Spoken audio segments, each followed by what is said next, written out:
The views and opinions expressed on any program are those of the producers and/or the persons appearing on the program and do not necessarily reflect the views and opinions of FRCMedia, Bristol Community College, or the City of Fall River.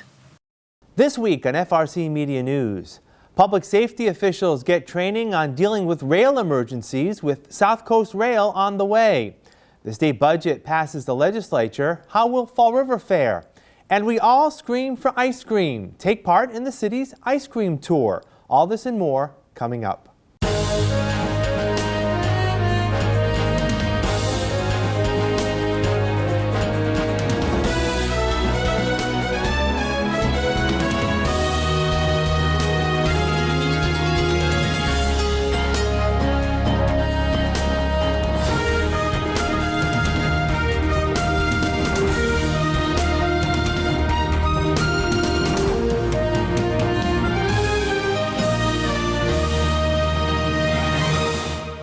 It's Thursday, August 3rd, 2023. This is FRCmedia News. I'm Keith Tebow. Members of the Fall River Fire Department last week took part in a specialized training simulating an emergency situation that could take place when South Coast Rail becomes a reality. The drill was organized with fire departments in Freetown, Lakeville, Berkeley, and Rochester. It's a training evolution. You try to make it as real world as possible. The scenario was a car getting hit by a train at a low-grade crossing. Caused a fire inside the train. You had, I think, 21 injuries inside the train as well. You had to extricate a person out of the car because the car was crushed. So again, to work with the other communities, again, to see the capabilities, it's good. And then again, we're going to have a hot wash later on, and we're going to determine some of the things we can do better. You know, because all said and done, the whole drill took 1 hour to get 21 victims out of a car that was crushed and inside the train, which is very difficult because I want to say the passageway is about 20 inches wide. It gave you familiarization with how to shut the power down on a train, how to shut the engines down, how to operate the stairs, how to open the doors, how to shut the electrical systems down. So again, it was and secure the train itself through the handbrakes that they have on the trains. South Coast Rail Project Manager Gene Fox says the drill ran smoothly. You have a bunch of people who did not know what to expect, but who dove in with both feet, mutual aid, 5 communities here. It's in Freetown, so Freetown hosted, but Fall River was here in force. Lakeville, Berkeley, and Rochester all participated in this drill, worked well together, extricated our 22-ish simulated injuries and the 60 or so people that were totally ambulatory and able to get off the train. I think the volunteers are owed a huge debt of gratitude for taking the time out to participate in this, as well as all the first responders who showed up to participate. This is what they asked for, and I think we delivered it. Chief St. Martin says the department will need to strategize on how to best navigate rail emergencies along the city's tracks. Fall River, we're fortunate that we don't have any grade level crossings. However, there are areas, the train all along the tracks, there's fencing. And some of the fencing, it's all treed as well, all along the fencing. So there are some areas that are pretty well spaced out that we'll have limited access to. We do have a 6-wheeler to get through that now, and we're looking at possibly getting another vehicle as well to traverse the tracks too. The drill was just one of what will be ongoing training exercises for local fire departments along South Coast Rail. Captain Michael O'Regan says as time progresses, the department will identify deficiencies in service and equipment. We need to upgrade some of our stuff. We need different equipment, and as we're going along with these drills, we're finding out more stuff that we need that we previously didn't know that we needed. So we're going to have to kind of, in our departments, each department is going to have to, but in our department, we're going to have to get together and try to see how we can best serve. If something does happen, we can have enough resources, enough things to get things started until we get help from outside. We're going to bring what we had happen here, we're going to bring it back to each station, each company, each slot, and we're going to go over it, and then from there, we're going to build on it, but we have to include everybody because I might not be working, he might not be around, might be in the middle of the night, so we don't really know when this is going to happen, so everybody has to have like a good base knowledge to get things going, to operate safe and efficiently. Because there's a lay-down yard in Fall River where they're going to have maybe as many as 6 trains there overnight. So we could do some training there as well while the trains were down, or when trains would be there for some maintenance or repair. You know what I mean? So again, so that's going to be based in Fall River, and we'll have that opportunity in the future. Ms. Fox says construction continues on the New Bedford leg of South Coast Rail. City residents here will continue to see testing along local tracks in the coming weeks. You may see a test every now and then with the de-stressing. A geometry car might come down to make sure that the rails are aligned properly. In the coming several months, you'll start seeing fast-moving regular commuter rail trains operating like on a real schedule, just without passengers. And that's for many things, not just the safety of the track, which is of primary importance, but also so that the crews know the route, know the signals, know exactly where they are, and how they go back and forth to Boston. Remember, in Boston, getting into Boston, there's a pinch point where 3 lines converge. Everybody has to know where their slot is. And this is training and it's safety, and everything has to be tested and approved and signed off on before a single passenger gets on a train. Lieutenant Governor Kim Driscoll was in Fall River today to tour Battleship Cove and promote the state's economic development and tourism efforts. When you say Battleship Cove, people think of Fall River. It's an identity that people have right away, and how fortunate we are in Massachusetts to be able to tell this history and not just talk about it by pointing to a book, but to be able to experience what something may have been like. And this facility in particular is such a strong partnership. The deck and the pier is owned by the state. It's a DCR property, and part of our CIP efforts, thanks to the strong advocacy of the delegation, in particular Senator Roderick's outlining a top priority here. $7 million has been allotted to ensure we're reinvesting in that pier to support the long-term growth and sustainability of what we were just able to take a brief look at. And that's going to ensure that the sort of resources that it's hard for any institution to raise. Battleship Cove is a nonprofit.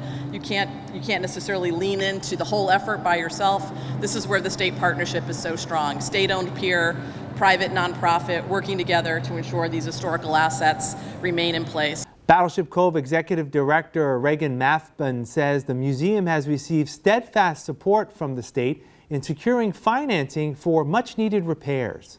We just wrapped up a $1.5 million project on the battleship, which was funded in a large portion by ARPA funding from the state, which would not have happened without that funding. We painted the entire hull of the Battleship Massachusetts from the main deck to the waterline. We've been addressing steel and metal wastage. We are currently replacing lifelines. Every single one of our ships right now has major projects, from electrical work to deck replacement to painting going on. We just opened this brand new hangar here, Memorial Day, which was funded by a wonderful grant from the Massachusetts Office of Travel and Tourism. Is a matching grant that allowed us to bring our helicopters out of the weather under the Braga Bridge into this hangar here, and allows us to preserve them and undertake that preservation work that's needed. 1 month late, the Massachusetts State Legislature this week approved a $56.2 billion fiscal 2022 state budget. The spending plan now is in the hands of Governor Maura Healey, who has 10 days to approve the budget in full or make any line item vetoes or amendments. Fall River State Senator Michael Roderick led the budget negotiations for the Senate in his role as chair of the Committee on Ways and Means. He says the reason the budget deliberations went a month into the new fiscal year was to reach a consensus on the priorities set by the governor, House, and Senate. Democracy is very inefficient. Democracy, when you really want to exercise it, as we do in Massachusetts, where it's very deliberative, where even though majority rules, minorities have a right to be heard and to be considered, it takes time. And we are always focused on making sure we get it right rather than get it done fast. And we have gotten it right. I am very proud that since being appointed chair of Ways and Means, I have written 5 budgets. This is the 5th budget that I've been responsible for writing on behalf of my Senate colleagues. We have, when I started this in February of 2019, we had about $1.9 billion. We, being the Commonwealth of Massachusetts, had $1.9 billion in our rainy day fund, a so-called stabilization fund. We just closed FY23 with about $7.4 billion in that fund. Senator Roderick says the budget increases spending over FY 2023, with cities and towns like Fall River being the beneficiaries. Fall River is going to see significant increase in local aid in two forms.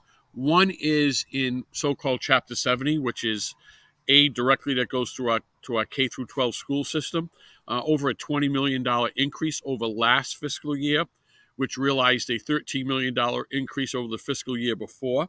So Fall River on the education front has seen tremendous increases over the last few fiscal years.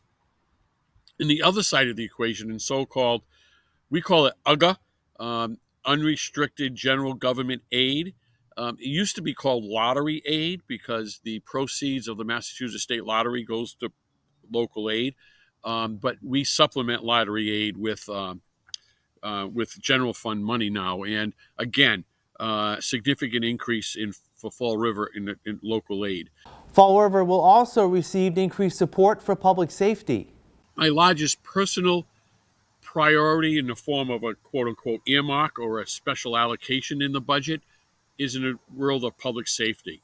Again, this budget reflects money for what we call public safety staffing grants, of which Fall River is one of 7 communities statewide to receive these grants, and Fall River receives the largest share of these grants. Over $1 million per year comes to the city of Fall River, to its police department and to its fire department to provide staffing supports.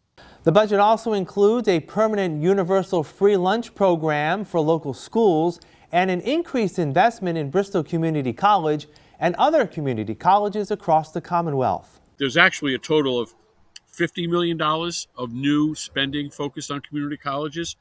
The program that you referenced, so-called Mass Reconnect, that provides free community college for those 25 years old or older, was fully funded in the budget. But there was also 2 other programs. There was $18 million appropriated in the budget for free community college for those seeking nursing degrees. We have been hearing loudly and clearly from our healthcare providers, our hospitals, our nursing homes, those that need nurses, they cannot find nurses. So we want to remove as many barriers as possible to ensure that we can provide nurses. And so we are doing a pilot program this year. All 15 of our community colleges have nursing programs, including Bristol Community College. So we're going to provide that opportunity for free this year to see if it actually works, if it's enough of an incentive to encourage more folks to seek nursing degrees. Senator Roderick says when the legislature returns from its summer break in September, it will likely take up a tax break proposal proposed by Governor Maura Healey earlier this year. Senator Roderick mentioned the increased funding for Bristol Community College and other community colleges across the state. The cornerstone of that package is called Mass Reconnect, a program where students 25 and older who have no college degree or who are looking to return to college can do so for free. Bristol President Dr. Laura Douglas says the program will begin this fall, and interested students can get started right away by completing the free Federal Application for Student Aid, or FAFSA. It is a requirement that a student complete a FAFSA before they can be accepted into this program. So this is FAFSA season. It means that students all over the nation are applying right now, and it does back up some of the processing, so it can take a little time. So if you're thinking about coming to college this fall, for example, a student is really going to need to jump on that and get their FAFSA taken care of right away. The other thing that the student will need to do is to submit an application for admissions, and that can all be done online. It's really pretty straightforward. So those are the 2 elements that are really important, and then we need to verify that a student has not earned a degree to make sure that they are eligible for the program. President Douglas says it's estimated that up to 1.8 million Massachusetts residents may qualify for Mass Reconnect, with a sizable number within Bristol's service area. We think it's about 400,000 adults, so it's a good number of adults that have yet to complete a degree or start a degree. So we're hoping that adults will take advantage of this. You know, our demographics here are changing, and the economy is changing here as we prepare for offshore wind. We have a lot of great opportunities here in business, offshore wind, engineering, supply chain management, but just so many other great programs that can lead to not only great wages, but great sustainable careers. Another program funded in the state budget will pay the community college education for prospective nursing students. When you take a program, let's say like business, and you're in a classroom, you don't have a lot of extra fees. You're going to have your books and that kind of thing, of course, transportation, perhaps childcare. But in nursing, there's a whole lot more. There's uniforms, there's a lot of travel to clinical sites, and once you finish your program, some of the preparation for certification exams and certification exams themselves can cost a little bit of money. So this is a really great way to defray some of those costs and help get our nursing students certified and out in the workforce as quickly as possible. We have a real need for nurses right now, and we're hoping that the free tuition is just going to help make it easier for students to get through soup to nuts and into a job. President Douglas says staff at the college are prepared to help students register for Mass Reconnect in time for the start of classes in September. Next week, we actually have a night that's specifically for adult learners and students who are going to need to know what they need to do. We have advisors standing by. If you're not sure what you want to study or what the options are, we'll work with students. We'll talk about their strengths. We'll talk about what they're interested in. They will help them find a program. But we are ready to roll, and we are ready to help students with their application processes and to get them advised and get them enrolled as soon as possible. So yeah, we're here, we're ready, and staff at all 4 campuses. We'll be back with more FRC Media News after this. Here are some job descriptions on the latest hot jobs list from the Mass Hire Fall River Career Center. Supply Chain Associate. Fastenal Company, located at 565 Commerce Drive, is looking for a part-time supply chain associate, responsible for the day-to-day supply chain activities supporting the ongoing development of existing and prospective customers. Job number 194-20306. Manager Trainee. Hertz Corporation, located at 1672 Pleasant Street, is seeking a full-time manager trainee to acquire all essential knowledge to become future managers. Job number 194-21446. 5th grade math teacher. Atlantis Charter School, located at 991 Jefferson Street, is looking for a full-time 5th grade math teacher, responsible for planning and presenting lessons to facilitate students' understanding and application of mathematical concepts. Job number 194-20931. Medical assistant. Health First Family Care Center, Incorporated, located at 387 Quarry Street, is looking for a full-time medical assistant. For more information, call 508-679-8111. Primacare, located at 277 Pleasant Street, has an immediate need for the following full and part-time positions. Medical receptionist, job number 194-20656. Medical assistant, job number 194-20654.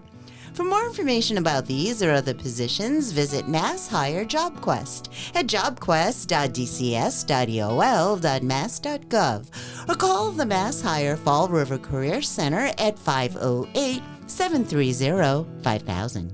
Welcome back. Months removed from the COVID-19 pandemic, yet still facing inflationary pressures, businesses across the South Coast remain hopeful about their future. One South Coast Chamber of Commerce CEO Michael O'Sullivan says local companies continue to fare well despite challenges. The business climate is, I wouldn't say it's great, but I'd say it's better than fair, but not quite good. Although some businesses are doing well, but a lot are still, there's a lot of people that are concerned about what's happening with the economy. They're concerned about inflation. they're still struggling with hiring. We're still hearing that a lot of people are still struggling with hiring. It may not have been like it was in the height of COVID, but people are still very much struggling with hiring, and childcare is still an issue. So it's while things seem to be getting a little better, there was a lot of the still same problems exist. Chief Operating Officer Rick Kidder says even though the region has consistently reported low unemployment rates, there remains more jobs than those who are seeking work. We've returned to nearly pre-pandemic levels of unemployment, which is a wonderful thing. But unfortunately, we have many, many more jobs than we have people who are seeking them. And so our workforce participation rate is probably, and although I don't know the exact measurement at this time, is probably a good deal lower than it was pre-pandemic. And so what we're finding is that our companies are seeing a shrinking pool, that the unemployment rate doesn't actually provide an accurate assessment of where we are. It is one of the very few times that I have seen where inflationary concerns, hiring concerns, higher interest rates, et cetera, all have kind of existed simultaneously. And when that happens, you have some uncharted territory. Mr. Kidder says local tourism appears to have recovered from the pandemic, albeit a bit constrained in areas. We started to see the improvement in 2022. Now that we're in the summer of 2023, I can honestly say from all reports that we've had so far is that we are pretty much returning to pre-pandemic levels. That does not mean, however, again, because of staffing issues and whatnot, we were just talking about this today. Some restaurants that would love to be open, lunch and dinner, are open only at dinner time because they can't staff it. Others are having the challenge of, we have to close Mondays and Tuesdays now because the only thing we can staff is Wednesday through Sunday. So we're seeing a return to visitors and a tremendous amount of pent-up demand for people to travel. I think we're seeing that not only nationally, but we're seeing it internationally. And I think the future of tourism is extraordinarily bright throughout Massachusetts, throughout New England, and throughout our region. Mr. O'Sullivan says visits to Fall River have been buoyed by the increase in activity along the waterfront. When you go down on a Monday night to the city pier, which just was opened last fall, and you realize that there's 100 people there, or around 100 people that are participating in yoga on the city pier. It's fantastic. The kite festival that they had a couple weeks ago, there's just so much activity along the waterfront. It's very, very exciting. 3-4 years ago, at night, walking along the boardwalk on the Fall River waterfront, it was very quiet. Very quiet. Not anymore. And that's great stuff. And there's, the city's worked hard with Patty Rigo running Viva Fall River and with FRAC. And there's so much good stuff that's happening.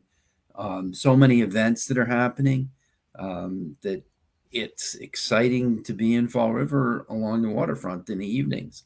Summer is the season for ice cream, and for the second year in a row, Viva Fall River is encouraging residents to tour the diverse variety of ice cream shops across Fall River. Altogether now we have 16, which is pretty incredible because when we first started we were like, oh, what are there, a handful? And we just kept discovering more. And of course the options aren't just, scoop ice cream, the typical ones. We also, as last year we featured, and it's on here again, Big Bazaar Indian Grocery at the bottom of President Avenue. They have mango lassis and different kind of Indian treats that, you might not think of as ice cream, but it certainly is. It's a frosty treat.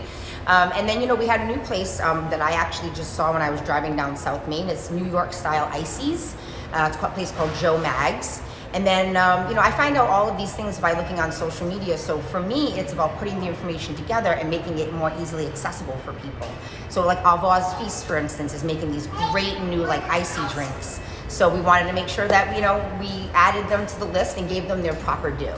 Ms. Rigo says the ice cream tour plays well into Viva Fall River's past initiatives, introducing the community to the city's culinary diversity. Just like with meat pies, snacks, or just like with any, really, I could pick any food, you think you have a certain conception. So ice cream, you think a certain way. But then when I started to get into it, and I found like different cultures have different, you know, frozen desserts and whatnot. Again, this is all about how food unites us. Food, you know, brings us closer to different people in our community, and you find commonalities and you discover new things that you like. So for me, it's always about finding, we have such a diverse culinary culture here, whether it be appetizers, entrees, beverages. So there's a lot for me to work with, and I mean, I do personally enjoy going to test everything out as well. For more information on Fall River's ice cream tour, visit vivafallriver.com/ice cream tour. We will wrap up this edition of FRC Media News after this.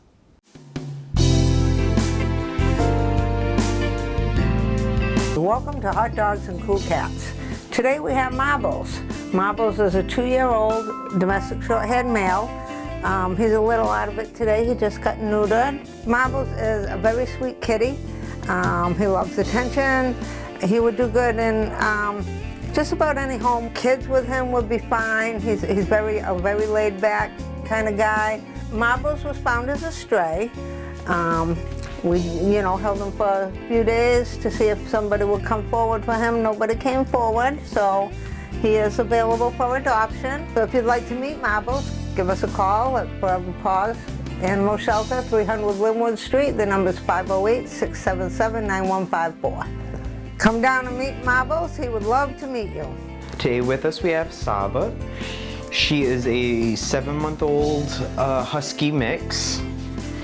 She was an owner surrender. She does get along with other dogs, and she can also be housed with cats. They like to chase balls, play in the kiddie pool.